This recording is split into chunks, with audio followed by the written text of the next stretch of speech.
In a world where dreams seem more vivid than life itself, a man awakens with no memory, yet with the unsettling certainty that he has fought hundreds of battles throughout time.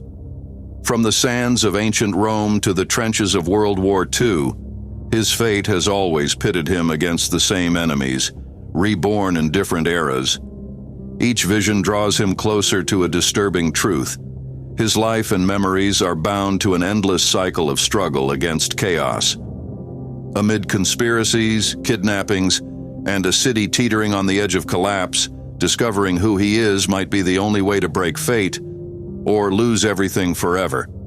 So today, we will see a movie called Man with No Past. The film begins in France, at the height of World War II. After a brutal battle, the Nazi army manages to break into an area of Paris. A German soldier warns civilians that anyone harboring rebels will pay a heavy price. However, the general halts the hunt, ordering his men to regroup due to the enemy's proximity. Although the colonel insists on teaching the French a lesson, just before pulling the trigger, a woman steps from the crowd and assures the general they know nothing of the resistance. This sparks a brief argument between general and colonel, but it ends abruptly when they are caught by surprise. Perhaps I was premature in speaking in the plural, for in truth it is about one man, a U.S. soldier who fights like an entire army during his retreat. The colonel calls him Ryder, revealing this isn't their first face-to-face encounter amid grenades and gunfire. The protagonist fights his way toward the Nazi camp, but a sudden bullet drops him. I didn't see it coming. It seems what he experienced was a dream that lasted too long, and yet he doesn't recognize where he is. While exploring the area, he comes across a bag containing a rather curious set of items: a wallet with no documents, a pistol with special engravings, and a set of vehicle keys that raise even more questions. The man approaches the clerk at a motel, who tells him he checked in under the name Ryder, exactly what the colonel had called him in his dream. Newly named, Ryder finds an impressive motorcycle waiting for him outside, apparently his own, along with a past he cannot remember. He begins to roam the city, a city he doesn't know. In that same metropolis lies the headquarters of the Sanborn Group, led by Mr. Sanborn, an aging tycoon almost always accompanied by his aide, Jack. Curiously, both appeared in Ryder's dream, Sanborn as the general and Jack as the German soldier interrogating civilians. Speaking of the dream, soon they are joined by Sauch, known to us as the sinister Colonel Sauch. He now presents himself as a renowned architect interested in Sanborn's grand project, completely remaking the city. Though it's the work of a lifetime, doubts have crept in lately, since the poorest districts would suffer greatly. Sauch dispels these doubts, reminding Sanborn that he has a place in history to claim, and that he cannot do so without sacrificing pieces along the way. Meanwhile, Ryder crosses a street, triggering a flash in his mind: a young girl being kidnapped by a criminal gang. Snapping out of his trance, he steps into a restaurant for breakfast, only to find a familiar waitress, the Frenchwoman from his dream. The woman named Morgan works at her grandmother Shell's restaurant, the kindly lady treating Ryder well. All is normal until Jack and his men arrive to collect Sanborn's rent. Ryder watches closely, especially Jack, who prefers to leave without causing a greater scene. What a situation. Once again, Ryder asks Shell if she's heard about a girl recently kidnapped in the city, but she claims to know nothing. Without a goodbye, he leaves, mounts his motorcycle, and his mind drifts back in time. Not to World War II this time, but to ancient Rome. There, Sanborn appears as a senator who, swayed by Sauch, orders the death of Morgan and her daughter. Fortunately, a gladiator, none other than Ryder, comes to their defense. Suddenly, he's pulled from that past by Jack and his men, who question his identity. What a coincidence. Ryder was about to ask them the same thing before the fight broke out. Detective Timmons arrives to break up Jack's gang. Though Timmons distrusts Ryder, Shell and Morgan vouch for him and even offer shelter, showing him his new home. Morgan explains that Jack works for Sanborn, who recently appeared in People magazine under the nickname The Man with Vision, According to her, that vision is nothing more than making as much money as possible by pressuring locals into constant payment. Looking at Sanborn's face, Ryder sinks into his strange memories, questioning who this man truly is, and heads for the Sanborn Group headquarters. In ancient Rome, the protagonist battles a group of gladiators to protect Morgan and her child. Thanks to his heroism, the people demand their pardon, and the senator gives in. Yet Sauch persuades him to send his best warrior to keep the spectacle alive. Thus Ryder faces off against Jack and his men. In the present, he spots Sauch leaving the building and realizes he too appears in all of his peculiar dreams. Back at the restaurant, Ryder learns Morgan is a lawyer without the means to fully practice her profession. She steps away after receiving a message from Roger Hammond, the city's most influential councilman. Intrigued, Ryder asks Shell about him.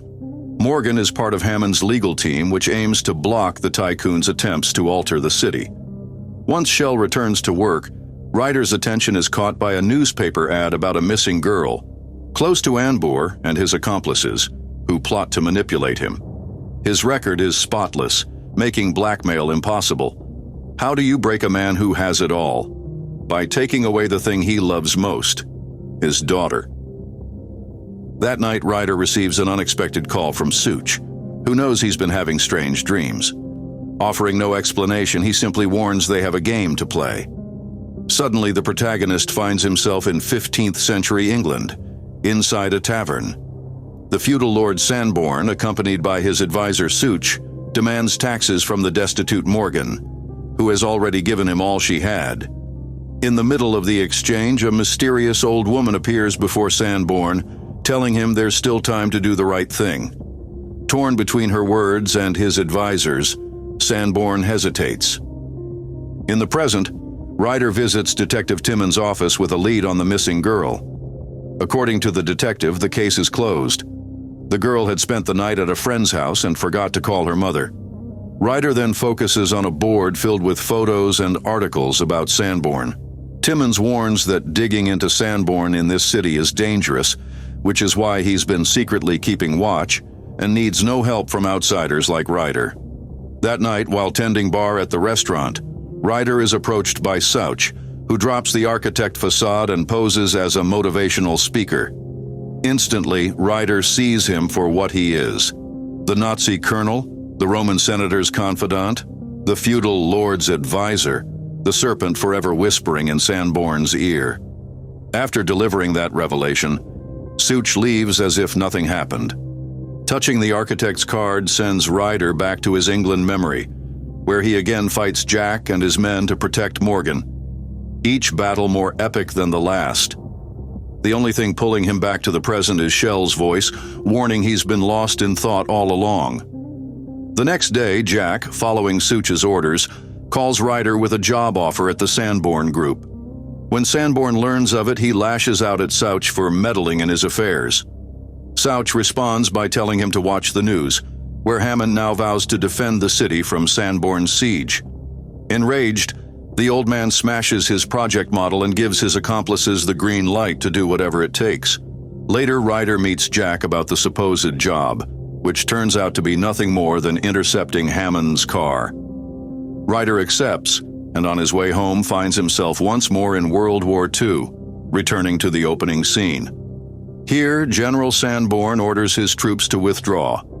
Though Colonel Sauch calls him a coward, the furious general shells an innocent family and quickly regrets it. Caught between dreams and reality, Ryder meets Sauch, who makes it clear that sometimes evil must prevail for good to continue existing. He urges Ryder to stop resisting the inevitable and go with the flow of whatever is happening. And as suddenly as he appeared, Sauch vanishes, returning the scene to the restaurant. This time, Ryder isn't greeted by Shell, but by Morgan, as her granddaughter is covering poker night. Lucky for them. Unfortunately, their moment is interrupted by Detective Timmons, who informs Ryder that after checking the records, he found no match whatsoever. In essence, Ryder is a ghost, and Timmons doesn't like ghosts. He prefers to avoid the subject and continue his evening with Morgan. In private, she notices his collection of scars, mementos from past lives. Although Morgan feels happy by his side, she can't help but wonder about his mysterious past. The next day, when Ryder meets with Shell, she points out something he hadn't noticed on Souch's card. His name spelled backward means chaos in English. Meanwhile, Sanborn comes across a letter on his desk that appears to be from another era. It bears the phrase, "It's never too late to do the right thing." The same words spoken by the old woman in his dreams, who turns out to be none other than Shell. With those words echoing in his mind, Sanborn finally understands the mistake he has made, or is about to make. He immediately orders Jack to cancel the plan. There's no way he intends to kidnap an innocent girl. However, no one obeys him, because from the beginning they had only been listening to chaos. Later, little Annie leaves school, escorted home by her father's guards. On the way, the van is pursued by a pair of cars, driving them into an abandoned area where Souch and his men, including Ryder, are waiting. Sanborn appears unexpectedly in one last attempt to stop the inevitable. But as expected, the inevitable happens. Jack opens fire on him and his escorts without hesitation. In the end, the protagonist strikes back at Jack, giving Annie the chance to escape, though he is left at the brink of death. Jack remembers they have lived this before. From ancient Rome to World War II, fate has always pitted them against each other in an eternal battle where only one can win. And that one is Ryder. Next on his list is Souch. Though Souch has run out of bullets, he has an unexpected fate in store for the Lord of Chaos. When the adrenaline fades, Ryder realizes he's wounded, and not looking good. Seconds later, Detective Timmons arrives with Shell and Morgan. Seeing his beloved, the protagonist recalls that in his past lives, every time he fought for her, he ended up dying, and this time doesn't seem to be the exception. In his final moments, Ryder sees the Lord of Chaos bidding him farewell. Fortunately, fate smiles on him, granting him a miraculous recovery, or so he thinks, because moments later he sees himself being honored at his own funeral. Officially, he is a ghost. Before continuing his fight against chaos, Ryder takes one last look at his dear Morgan. She turns her head, sees him, and smiles. Hope you enjoyed the video.